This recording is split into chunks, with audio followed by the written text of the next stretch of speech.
Hello, it's 9 p.m. in RTD. It's time to English New Edition for tonight headlines. We have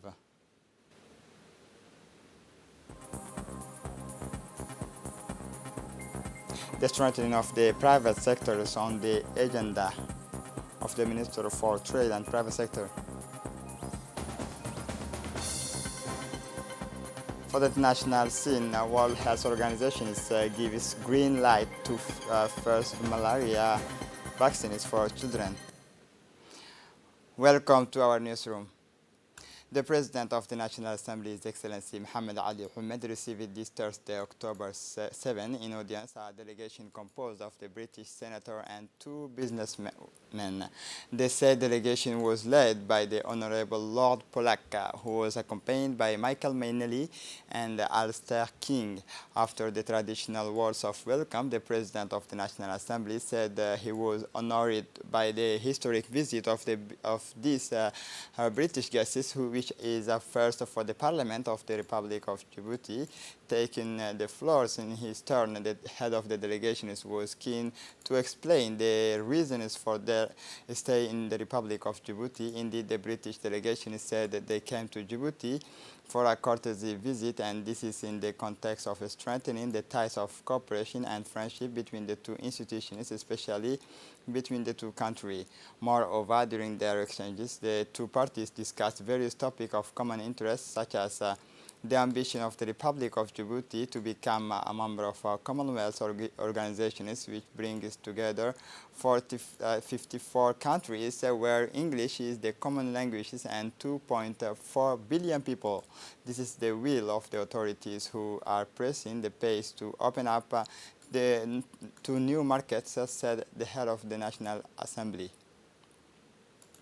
The Minister of Defense in charge of relations with Parliament, His Excellency Hassan Omar Mohammed, chaired this morning, Thursday, October 7, ordinary meeting of the Council of Ministers of Defense and Security of EASF regions, which was held virtually due to the constraint imposed by the COVID-19 pandemic. These 29 sessions of the political organs of the East African Standby Force started on Monday, October 4, 2021, with the experts meetings which ended the next day, so Tuesday, October 5. The meeting of experts preceded the meeting of the Chief of Staff of the armies and the EASF member countries, which took place on Wednesday, October 6, 2021. Finally, the Conference of the Ministers of Defense and countries of the region came on Thursday, October 7, to crown the works of the 29 sessions of the political organs of the EASF. The Minister of Defense, Hassan Omar Mohammed, in his opening speech, thanks first of all the Minister of Defense and Security of the member countries, the Chief of Staff of the members countries, and the experts who participate in these virtual meetings, which remains unprecedented because the health constraint related to the COVID-19 pandemic did not allow a physical meeting. The minister, to conclude his speech, did not forget to remind ESF to remain focused and committed to the execution of its mandate, notably by supporting the capacity of buildings and members, as well as maintaining the operational capacity of ESF and identifying potential and reliable partners. He then congratulated the EASF Secretary for the work done in the service of the member state and commended the great availability and selfless spontaneity of the friend of EASF.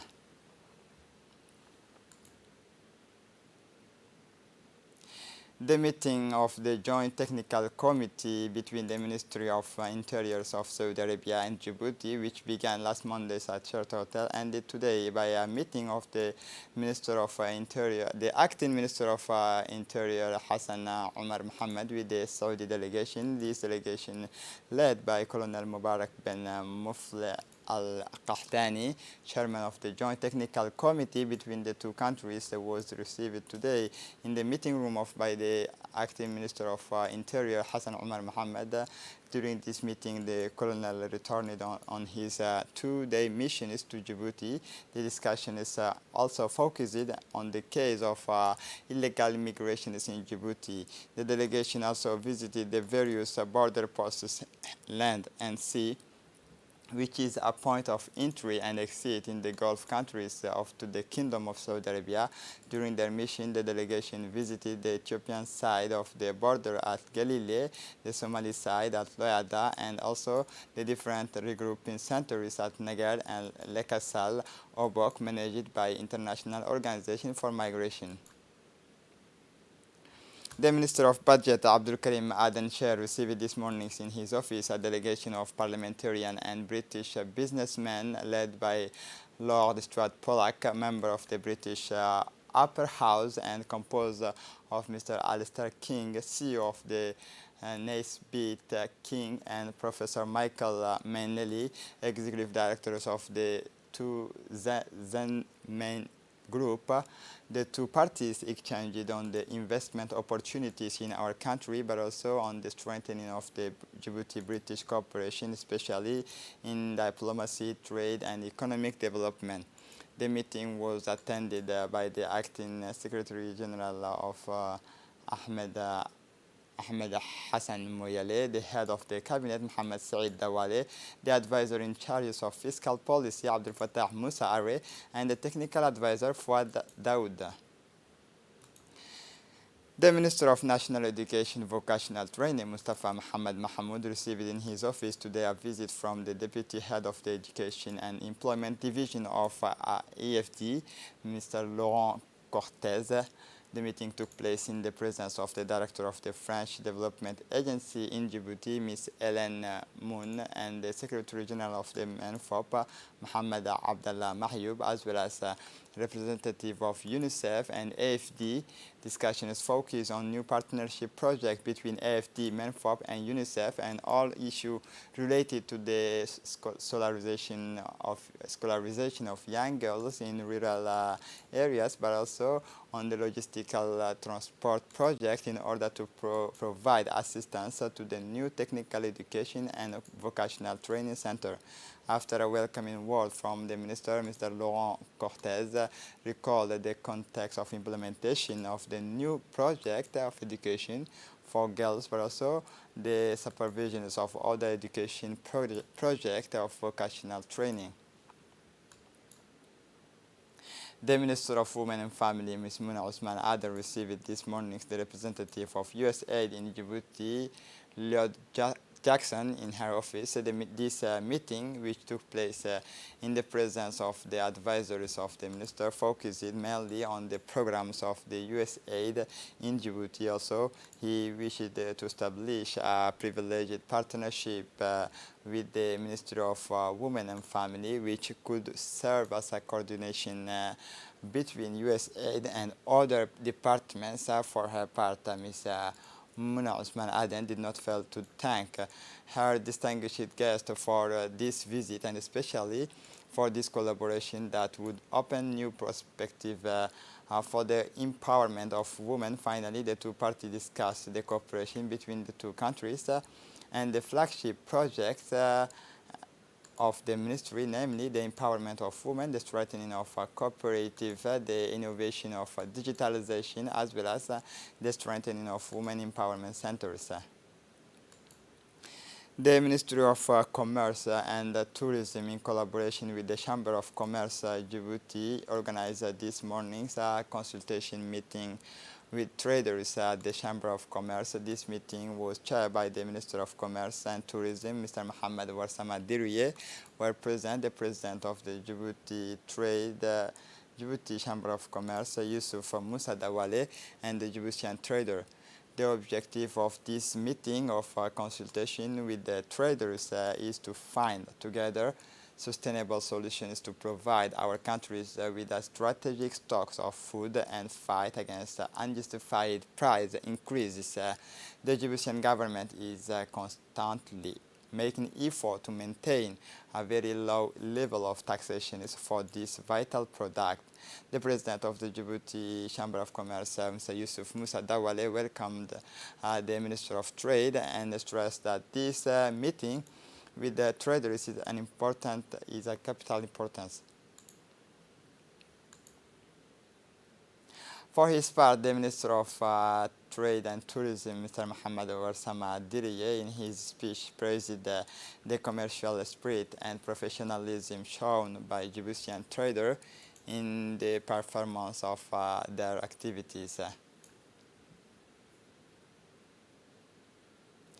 In the continuity of the general inspections of the Chief of Staff General of the Armed Forces, following the assumptions of command of new head of corps of the Interior Regiment, the region of Obok, where is located the Inter-Arms Regiment of Obok Riao, is the last step. The honor belongs to Commander Ilyas Omar Yusuf, new head of Corps of Riao, to welcome this Thursday, October 7, General Zakaria Sheikh Ibrahim. This general inspection aims to make an assessment of the situation of all personnel, material, and equipment in the Obok Regiment. Also, this inspection allows to have an overview of the various facilities of the corps. The Obok Inter-Armed Regiment is located in an important and highly sensitive portions of our countries, given its border position is air seater. In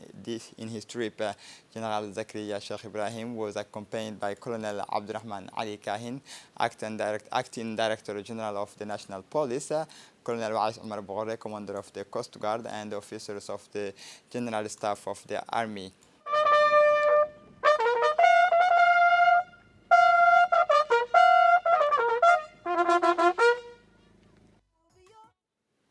Also were present the prefect of Obok, Mr. Abdul Malik Mohammed Benoita, the president of the regional council, Mr. Mohammed Hamad Ismail, and the elders of the region.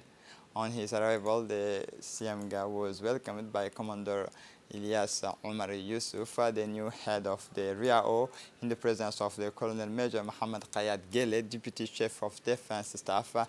After the usual greetings, General Zakaria Sheikh Ibrahim undertook the review of the troops of the Obok Regiment. They restricted the delegations of senior officers of the General Staff of the Armed Forces closed the event.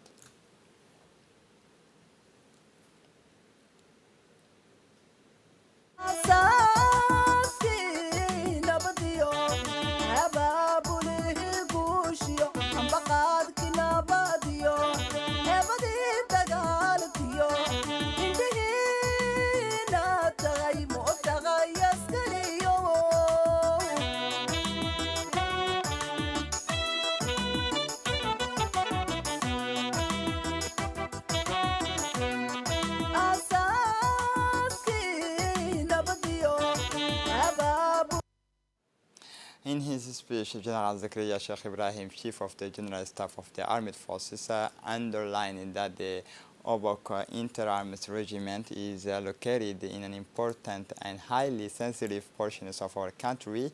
Given its air, sea, terrors, border positions, it is up to you, first of all, to ensure with rigorous discipline and cohesion of your men wherever they are, as well as the preservation of materials, equipment, and facilities placed at your disposal.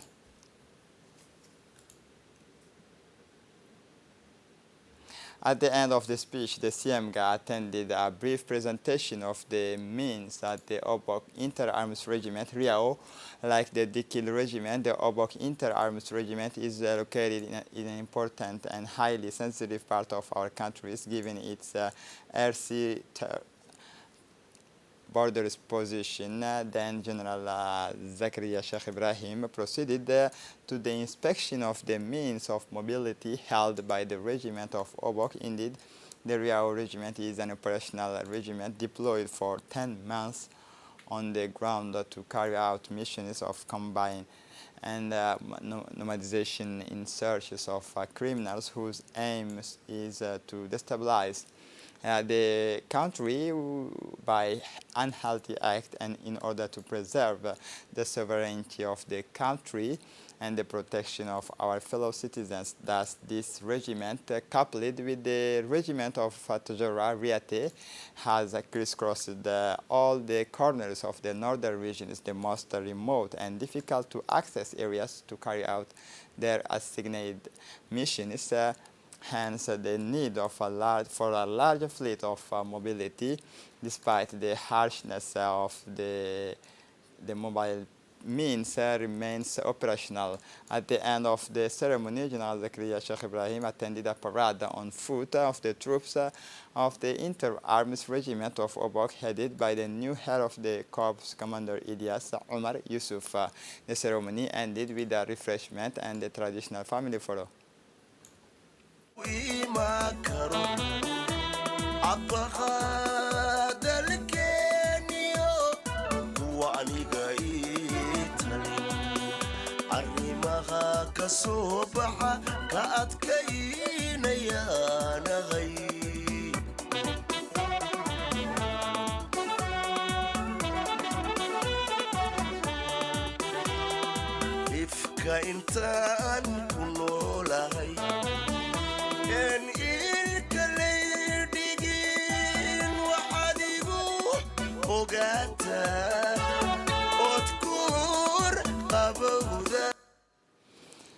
The Ports and Free Zone authorities had a meeting yesterday at the Damerjog Industrial Park with a delegation of British parliamentarians and businessmen led by Lord Polak. The delegation arrived in Djibouti for a 2-day visit, during which they will meet with the Djiboutian officials and the business community. Today's meeting focuses on several structuring projects developed and underway by the Ports and Free Zone authorities and the opportunities available to British investors. Thereafter, the delegation visited in turns the various ports facilities, SGTD, DMP, and Free Zones.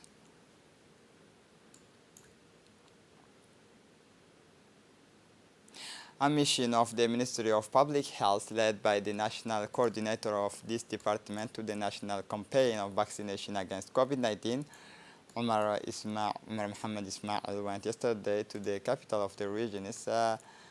The member of the latter proceeded to the launch of the campaign of vaccination against coronavirus at the medical center of Ali Sabih, and more precisely within the old hospital. Let us recall that the place was dedicated to the fight against COVID-19 since the first cases of appearance in April 2020 in these regions of the southeast of the country. Especially, it is the premises served as a quarantine center for the first patients tested positive. The event was attended by the prefect of the region, Musa Adam Migane, the president of the regional council, and the member of parliament, the Abdi Khair Bouha, the acting director general of the regional hospital, Dr. Ahmed Absiye, and Dr. Ibrahim Medan Khidani, official belonging to various decentralized services, and the state, many health professional, traditional chief, eminent elders, the devices. For his part, the member of parliament of the region of Ali Sabih said that the devices for administrative, those of the different type of vaccines, namely the one of Chinese origins, Verocell vaccines of Sinovac Laboratories, and the one of the American manufacturer Janssen, is composed of an office of for the registrations for the personal data. A consultation is against the deadly risks. For his part, the president of the regional council, Omar Ahmed Wa'ez, said that today we have officially launched the vaccination against coronavirus, this harmful virus that has plagued the world since its emergencies in the last quarters of 2019 in the regions of Ali Sabih, in the presence of members of commissioners of the Ministry of Health who came especially from Djibouti for the event. We launched an urgent appeal to the population to come and get vaccinated in mass in the public services, in the market, and in the places of popular meeting. It is necessary to continue to apply the anti-contamination barrier gestures. He emphasized it in his speech. For his part, the prefect of the region, Musa Aden Migane, recalled all the efforts made by the Djiboutian government and particularly the Ministry of Public Health since the appearance of the first patient tested positive in March 2020 to preserve the Djiboutian population from the deadly danger of COVID-19. It is not pragmatic to forget the presence of very virulent cases of the virus of COVID-19 in the country where they need to be vaccinated as soon as possible. The search notice the Hussein Arre family is actively looking for Miss Aisha Hussein Arre, 60-year-old living living in Balbala, who has been missing for for 9 days. She is mentally disturbed. She is mentally disturbed. All persons who recognizes this description should contact the following numbers: 7776 555 and 06 and the central police stations. For the international scene, World Health Organization gives green light to the first malaria vaccines for children.